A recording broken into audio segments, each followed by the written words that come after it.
Hey folks, I'm back again to talk a little bit more about GLP-1s. I apologize for the echo in the room. I'm working on that. The One of the big concerns that people have, that I have about GLP-1s as a person who uses them, I've been on one for about a year and a half, is that they're very effective for making you lose weight, for helping you lose weight. But there's a concern then, do I have to be on them for the rest of my life? What happens if I stop taking these? And what I wanted to do today is go over some of the recent literature, the research that's been done in the clinic, and what actually happens when people who are on these drugs stop taking them, and share some of my thoughts about what the data mean and where this is probably going. So I wanted to start with this review that I found. It's a meta-analysis actually of clinical studies, and I really love this kind of study because what the authors do, and this particular group is out of the National Taiwan University. What they do is they take clinical studies that are done, and one of the issues that can happen with any given clinical study is you can have bias. They can give you results that point in one direction or the other. It can be due to randomness. It can be due to just the particular group of people that you recruited for that study.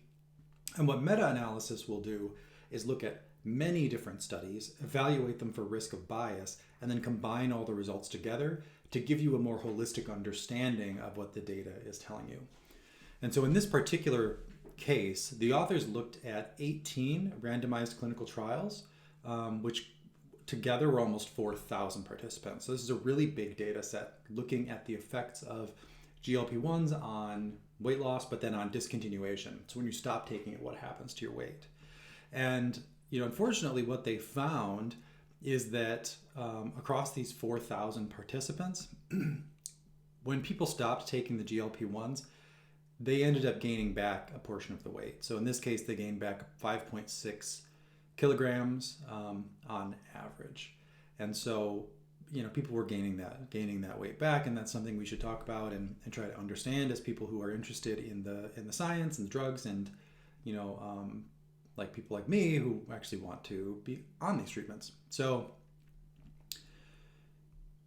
if we dig in a little bit and look at some of the data, what we can see is consistent with what they're showing in the abstract here. So if they look at all individuals in terms of their weight change, and this is over what period of time? I think it might be different between the different studies maybe, and they've just combined it all together. On average, across these 2,800 people, 5.63 kilograms gained back after they went off the drug. And this, in parentheses, you have the confidence interval of what was basically the range, the estimated range of how much weight people put back on, and it's all positive. So everybody gained between 3.5 and 7.7 kilograms after they stopped taking the drugs. So it's pretty clear across all these studies that when people go off of the GLP-1s, they're putting the weight back on. And I think it's worth digging into that a little bit more, understanding what's going on and what does that mean for people who are taking them. So the another study that I found that was, I thought, very interesting. It's actually a preprint. So the way this works, if you're not familiar with these clinical publications or these academic publications, the way that it works is that you write a paper, and if you publish it in a peer-reviewed journal, it will be sent out to other scientists or physicians, peers in your field. They will review it and make comments if they think something needs to be changed. And it getting published in a peer-reviewed journal is essentially a stamp of approval from these experts. This particular paper is a preprint, and so what that means is the authors wrote it, they put it up online so that everybody can see it right away, but it hasn't been peer-reviewed yet. So that's maybe a caveat to put on this. This particular group is from the University of Cambridge in the UK, and again, it's another meta-analysis. And the reason I like this one, even though it's a smaller number of studies, in this particular case, I think they're looking at 7 different studies. The way they show the data, I think, is really really intuitive. So this is, so it's 1, 2, 3, 4, 5, 6 studies that they've looked at here. Studies looking at semaglutide and tirzepatide. Semaglutide is Ozempic, or Wegovy, if you're familiar with that brand name. and tirzepatide is Mounjaro / Zepbound. That's the one I'm on, actually. And this is the upshot of the data. So here, this is looking at when the people in these studies stop taking their GLP-1s, what percentage of the weight that they lost are they regaining back? So 100% would mean you're back to your starting weight. 50% means you gain back half the weight that you lost.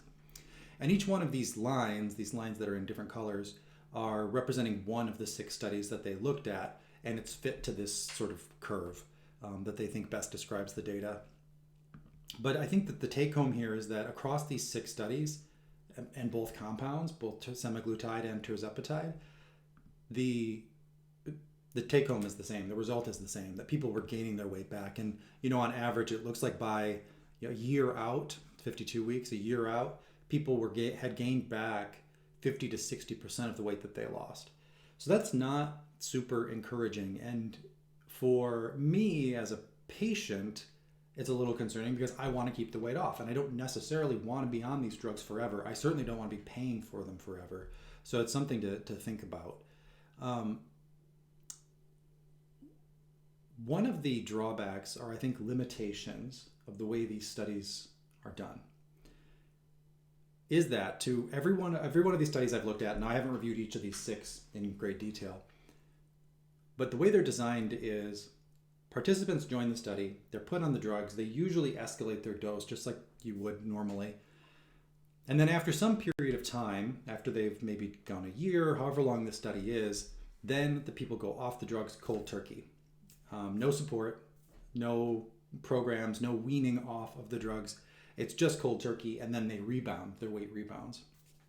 And so one of the questions for me has been, to what extent is this regain attributable to going cold turkey off the drugs?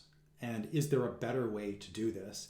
For example, is it possible, and certainly it's possible, but we don't know yet how effective it is, to bring your dose down slowly, sort of do a reverse dose up, and you kind of back yourself off down to a small dose, to a low dose, and then ultimately try going off, and then do a period where you're off the drug, look at how your weight does, keep a close eye on it, and then if necessary, maybe you intervene and you go back on the drug for a period of time. That's what I'm doing right now. I've backed my dose down to really just the starter dose, and I've been able to maintain my weight on that. And while I don't want to be on it forever, I would much rather be on a low dose than be on the super high, super efficacious doses, if what my goal is just to maintain my weight rather than lose a bunch more weight. And then the third study I wanted to bring up actually pertains to that. So this study is out of the University of Utah, and what the authors did I think is really interesting, and it's related to some work that I've done in my past life.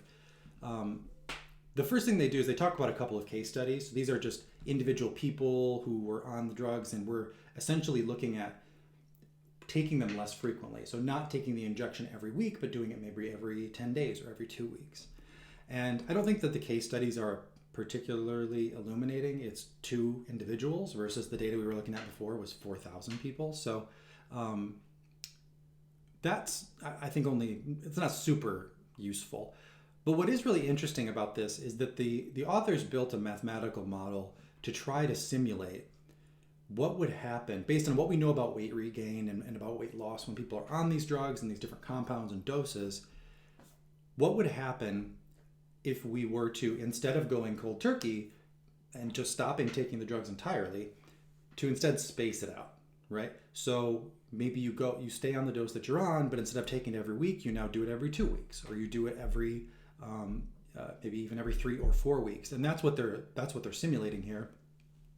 And these various lines represent, so the points represent real data, but then the lines that extend out, those are either extrapolations of that data or they're simulations that they're running in the computer based on these models that they've built.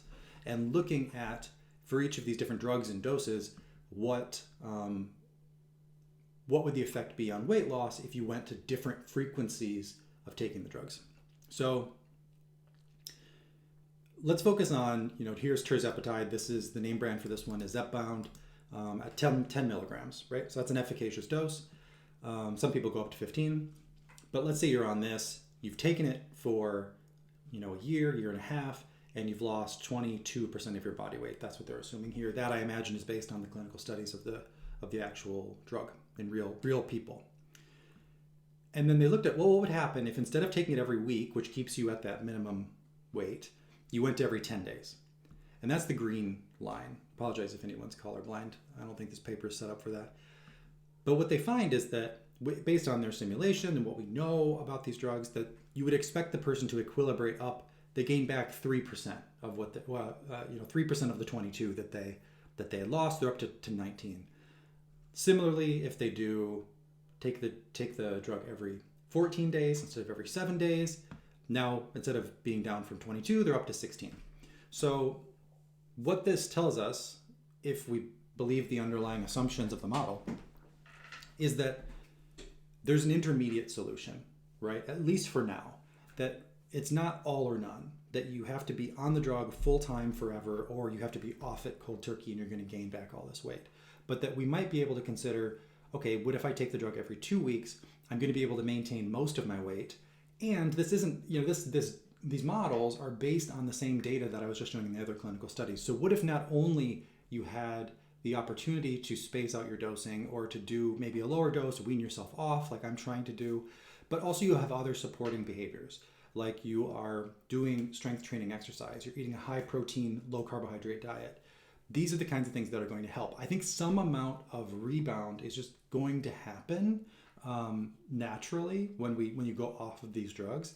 But I think the goal here is to try to, if once you get yourself into a healthy weight range, to stay in that healthy weight range and have the benefits that come with it, not just being as skinny as you possibly can be, because that's not really that's from a health perspective, that's not the goal. And this tells us that we might be able to do that. And I think a knock-on benefit for it is around cost. I talked about this in the last video, that these drugs are still really expensive. Even if you get them the most affordable way, they're still expensive. And let's say you're buying it direct from the company and the vials are coming in, it's $500 a month. That's a lot of money for most people. And most people aren't going to be able to swing that. But if now you can space it out to every 2 weeks, well, that cuts the cost in half, and you're talking about $250 a month. That's still not cheap. That's still going to be expensive for a lot of people, but it's a heck of a lot more palatable than $500 a month.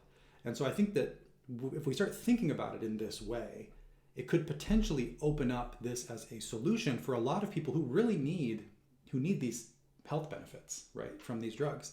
And maybe it's a topic for another discussion, but I don't think this is just a vanity sort of situation.